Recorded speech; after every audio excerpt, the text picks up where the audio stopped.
ধরুন আপনার বাড়িতে দুইজন অক্লান্ত কর্মী আছেন যারা প্রতিদিন বালতি বালতি আবর্জনা ছেঁকে আপনার বাড়িটা পরিষ্কার করেন। তারা কখনো ছুটি চায় না, কখনো বেতনও চায় না। আপনি কি তাদের নাম জানেন? ঠিকই ধরেছেন, তাদের নাম হলো কিডনি।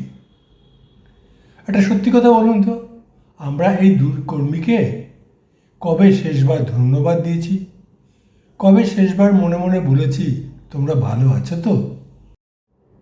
যেদিন পিঠে ব্যথা শুরু হয়, বা পা ফুলে যায়, বা প্রস্রাবে ফেনা দেখা যায়, বা ডাক্তারবাবু গম্ভীর হয়ে বলেন আপনার কিডনিতে প্রবলেম দেখা দিয়েছে, অর্থাৎ ক্রনিক কিডনি ডিজিজ হয়েছে, সেদিন আমরা হঠাৎ করে তাদের খোঁজ করি। কিন্তু ততক্ষণে অনেক দেরি হয়ে যায়। আজ আমি আপনাদের 10টা এমন জিনিসের কথা বলবো যেগুলো আধুনিক বিজ্ঞান পরীক্ষা করে প্রমাণ করেছে এগুলো কিডনিকে ভালো রাখে। এগুলোর কিছু আপনার রান্নাঘরে, কিছু উঠানে, আর কিছু একদম বিনা পয়সায় প্রকৃতি থেকে পাওয়া। আমি নিজে দীর্ঘ 10 বছরের একজন শিকারী যোদ্ধা, তাই এই কথাগুলো শুধু পড়ে বলা নয়, আমি এই পথে হেঁটেছি, ভুল করেছি, আবার শিখেছি। চলুন আজ আমি সেই পথের মানচিত্রটা আপনাদের সামনে খুলে ধরি। মূল কথায় যাওয়ার আগে একটু আলাপ করে নিই। আমি আপনাদের বন্ধু। 2015 সাল থেকে শুরু করে দীর্ঘ 10 বছরেরও বেশি সময় ধরে আমি নিজে কিডনি অসুখের সাথে লড়াই করেছি। এই দীর্ঘ সফরে আমি যা নিজে শিখেছি, যা ভুল করেছি, আর তার সাথে বিজ্ঞানের আধুনিক গবেষণা, এই দুটোকে মিলিয়েই আমি আমার এই শিকারি জার্নি বাংলা চ্যানেলে কথা বলি। আজকের তথ্যগুলো কিন্তু শুধু রুগীদের জন্য নয়, সবার জন্য। হয়তো আপনার কিডনি এখন সম্পূর্ণ ভালো আছে, থাকলেও এই কথাগুলো জেনে রাখা জরুরি। কারণ রোগ হওয়ার পর চিকিৎসা করার চেয়ে আগে থেকে সাবধান থাকাটাই সবচেয়ে বড় বুদ্ধিমত্তা। অর্থাৎ prevention is better than cure. আচ্ছা, কিডনি আসলে কী কাজ করে সংক্ষেপে একটু বলে নিই। অনেকেই ভাবেন কিডনি শুধু প্রস্রাব তৈরি করে, কিন্তু না। কিডনি আমাদের শরীরে রক্তচাপ বা বিপি নিয়ন্ত্রণ করে, রক্তের লোহিত কণিকা বা আরবিসি তৈরিতে সাহায্য করে, আমাদের হাড় শক্ত রাখার জন্য ভিটামিন ডিকে সক্রিয় করে তোলে, আর সবচেয়ে বড় কথা, শরীরের ভেতরে অ্যাসিড বেস ব্যালেন্স বা বাংলায় যাকে বলে টক ও ক্ষারের ভারসাম্য ধরে রাখে। এই কাজগুলো যদি ঠিকঠাক না হয়, সারা শরীরে তার ধাক্কা লাগে। তাহলে প্রকৃতি আমাদের এই কিডনিকে বাঁচাতে কী কী উপাদান দিয়েছে, চলুন একে একে দেখে নিই। প্রথম ধাপ, বিশুদ্ধ জল। সবচেয়ে সহজ, সবচেয়ে পরীক্ষিত, কিন্তু আমাদের কাছে সবচেয়ে অবহেলিত। বড় বড় গবেষণায় দেখা গেছে যারা প্রতিদিন পর্যাপ্ত জল পান করেন তাদের কিডনির অসুখ হওয়ার ঝুঁকি অনেকটাই কমে যায়। কিডনি মূলত জলকে ব্যবহার করে শরীরের সমস্ত বর্জ্য ছেঁকে বাইরে বের করে দেয়। জল কম খেলে সেই ক্ষতিকর বর্জ্য কিডনিতেই জমে থাকে, যা থেকে পাথর হতে পারে এবং টক্সিন জমে ধীরে ধীরে কিডনি বিকলও হতে পারে। সাধারণত একজন সুস্থ মানুষের দিনে 2 থেকে 2.5 লিটার জল প্রয়োজন। তবে হ্যাঁ, যারা ইতিমধ্যেই কিডনির রোগে ভুগছেন তারা অবশ্যই নিজস্ব ডাক্তারের পরামর্শ অনুযায়ী মেপে জল খাবেন। দ্বিতীয় দান, সকালের মিষ্টি রোদ। অবাক হচ্ছেন তো, রোদ আবার কিডনির কী উপকার করবে? আসলে আমাদের শরীরে সকালের রোদ থেকে ভিটামিন ডি তৈরি করে, আর এই ভিটামিন ডিকে শরীরের কাজের উপযোগী করতে সক্রিয় করার চূড়ান্ত কাজটি করে আমাদের কিডনি নিজেই। গবেষণায় দেখা গেছে যাদের শরীরে ভিটামিন ডি এর ঘাটতি থাকে তাদের কিডনি অসুখ হওয়ার ঝুঁকি অনেক বেশি। তাই প্রতিদিন সকাল 10টা থেকে দুপুর 1টার মধ্যে অথবা সকাল 8টা থেকে দুপুর 1টার মধ্যে 15-20 মিনিট একটু রোদে বসুন বা হাঁটুন। এটাই প্রকৃতির দেওয়া সবচেয়ে সস্তা ও সহজ ভিটামিন ডি তৈরি করার ওষুধ। পরের দান, হালকা ব্যায়াম এবং নিয়মিত হাঁটা। হাঁটলে শুধু পায়ের পেশি শক্ত হয় তাই না, কিন্তু কিডনিও দীর্ঘজীবী হয়। বা হালকা ব্যায়ামও বলুন। একটি বড় গবেষণা রিপোর্টে দেখা গেছে যারা নিয়মিত মাঝারি গতিতে হাঁটেন তাদের কিডনির অসুখ মারাত্মক পর্যায়ে যাওয়ার ঝুঁকি প্রায় 1/5 অর্থাৎ 20% কমে যায়।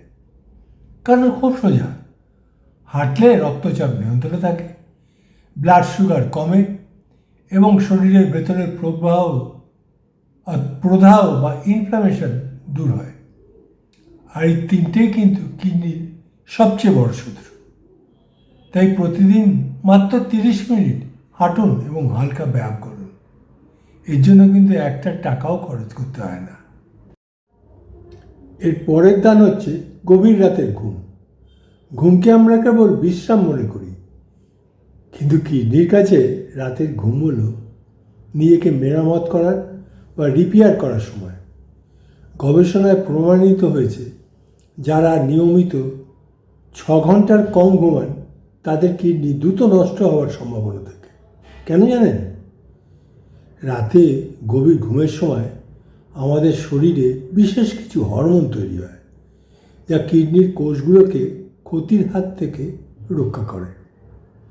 তাছাড়া ঘুমের সময় রক্তচাপ স্বাভাবিকভাবে কিছুটা কমে, ফলে কিডনি তখন একটু স্বস্তি পায়, বিশ্রাম পায়। তাই রাত্রি 10টা থেকে 11টার মধ্যে শুয়ে পড়ার অভ্যাস করুন এবং 7 থেকে 8 ঘন্টা মিনিমাম গভীর ঘুমান। তবে হ্যাঁ, এই ঘুম যেন আবার 9 ঘন্টার বেশি না হয়ে যায়। এতক্ষণ 4টে জীবনযাপনের দানের কথা বললাম। এবার আসি খাবার ও গাছের দান নিয়ে। বলতে পারেন এটা দ্বিতীয় ভাগ, প্রকৃতির খাবার ও গাছের দান। তবে একটা কথা আমি শুরুতেই স্পষ্ট করে দিতে চাই, আমি এখানে কোনো অলৌকিক কোনো টোটকার কথা বলবো না। যে জিনিসগুলো আধুনিক বিজ্ঞানের গবেষণাগারে প্রমাণিত শুধু সেগুলোই আপনাদের সামনে তুলে ধরব। তাহলে এবার আসছি পঞ্চম দান, উচ্চ আঁশযুক্ত খাবার, যেমন ধরুন ডাল, ওটস, বার্লি বা শাকসবজি। আঁশ বা ফাইবার হলো খাবারের সেই অংশ যা সরাসরি হজম না হলেও আমাদের পেট ও শরীর পরিষ্কার রাখে, অর্থাৎ ঝাড়ুর কাজ করে। প্রায় 15,000 মানুষের ওপর একটি দীর্ঘ গবেষণায় দেখা গেছে যারা খাবারে আঁশের পরিমাণ বেশি রাখেন তাদের কিডনির রোগে আক্রান্ত হয়ে মৃত্যুর ঝুঁকি অনেক কমে যায়।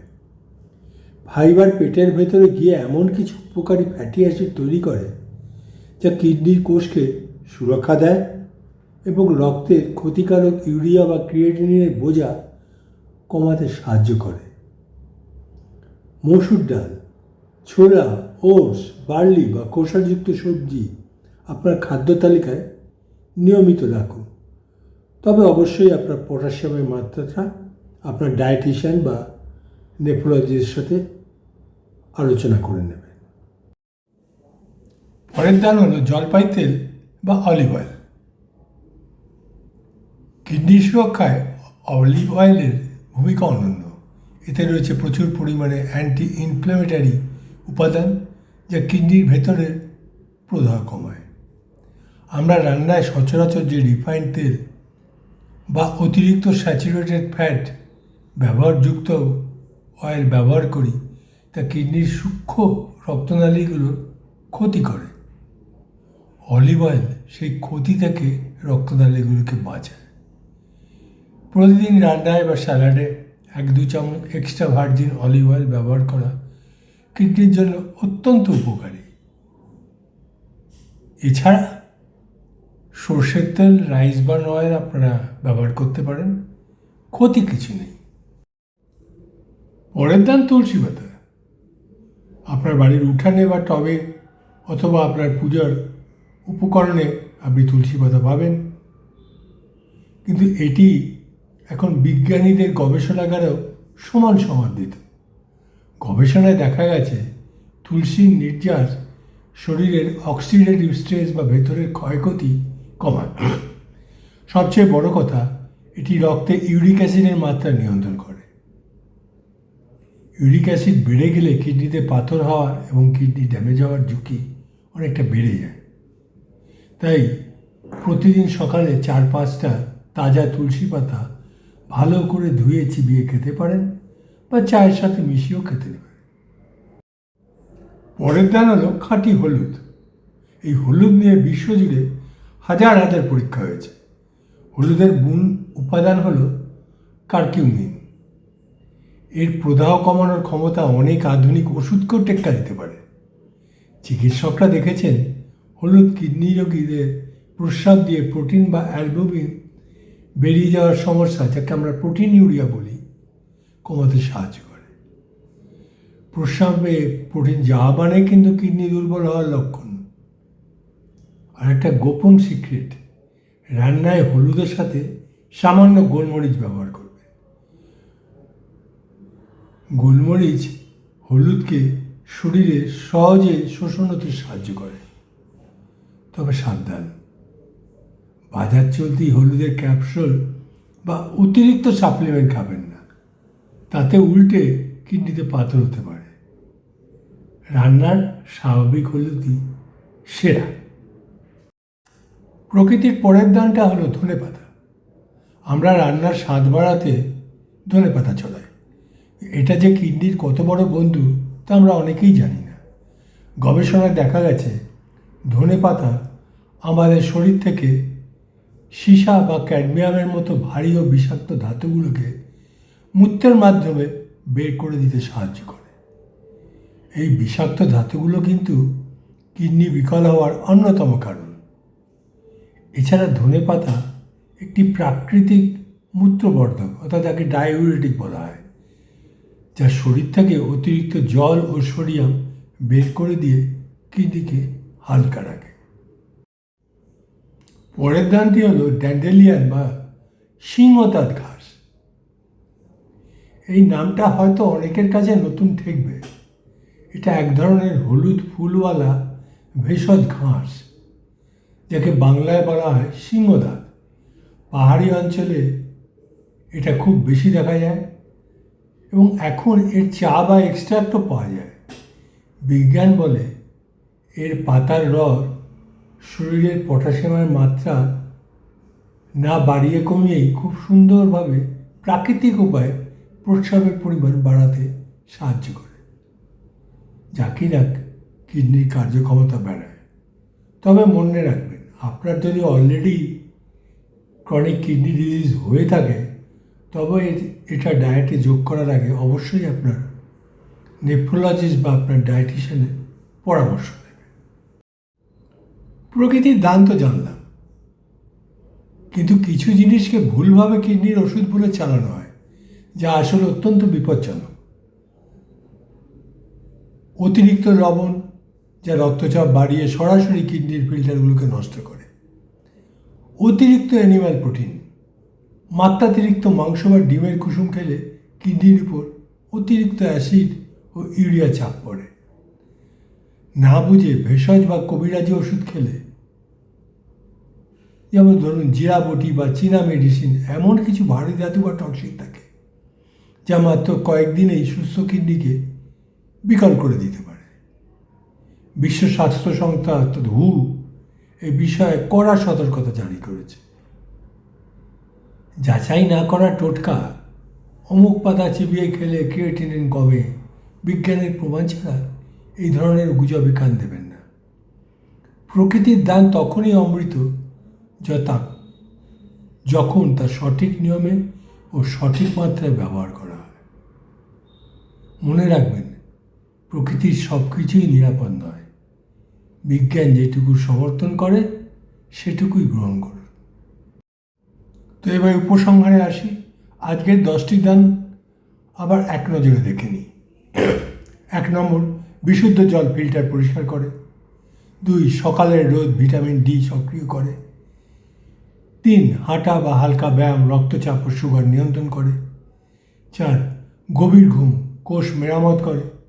5 ফাইবার ইউরিয়ার বোঝা কমায়। 6 অলিভ অয়েল রক্তনালী রক্ষা করে। 7 তুলসী ইউরিক অ্যাসিড নিয়ন্ত্রণে আনে। 8 হলুদ প্রোটিন লিক কমায়। 9 ধনে বা ধনে পাতা ভারী ধাতু বের করে দেয়। আর 10 ড্যান্ডেলিয়ান অর্থাৎ প্রাকৃতিক ডায়াবেটিক। আর একটা কথা জানেন, বিজ্ঞানের একটা পরিমাপ আছে, প্রাল পোটেনশিয়াল রেনাল অ্যাসিড লোড। সহজ ভাষায় কোনো খাবার খেলে কিডনির ওপর কতটা অ্যাসিডের চাপ পড়ে। আজকের আমি যে খাবারগুলো বললাম, শাক, ডাল, অলিভ অয়েল, এদের প্রাল ভ্যালু হলো মাইনাস, অর্থাৎ এইগুলো খেলে কিডনির ওপর চাপ কমে যায়, আরাম পায়। প্রকৃতি জানতেও কি দরকার আমাদের, আমরাই শুধু জানতাম না। আজকের ভিডিওর মোদ্দা কথা হলো ওষুধের পাশাপাশি এই 10টি নিয়ম বাঁচার মূল মন্ত্র। বন্ধুরা, ভিডিওটি যদি আপনার ভালো লেগে থাকে এবং যদি মনে হয় একজন রোগী হিসেবে এই তথ্য আপনার বা আপনার প্রিয়জনের কাজে লাগতে পারে, তাহলে শেয়ার করতে 1 সেকেন্ডও দেরি করবেন না। কারণ বাংলায় কিডনি নিয়ে সঠিক বিজ্ঞানসম্মত তথ্যের খুব অভাব। আমরা সবাই মিলে আসুন এই শূন্যস্থান পূরণ করতে। আপনি এই 10টির মধ্যে কোন অভ্যাসটা আজ থেকেই শুরু করতে চান? প্লিজ কমেন্ট করে জানান। আমি প্রতিটা কমেন্ট পড়ি। আর চ্যানেলটা সাবস্ক্রাইব করে বেল আইকনটা টিপে দিন। পরের ভিডিওতে আমি অন্য বিষয় নিয়ে আবার কথা বলবো। 3টে ভেষজ উপাদান যেটা নিয়ে এখন গবেষণা তুমুলভাবে চলছে, পুনর্নবা, কোকসুর ও বরুণ, এগুলো নিয়েও আস্তে আস্তে কথা বলবো। তাহলে আজকে এই পর্যন্তই। সুস্থ থাকুন, নিজের কিডনিকে ভালোবাসুন, নিজেকেও ভালোবাসুন। নমস্কার, ধন্যবাদ।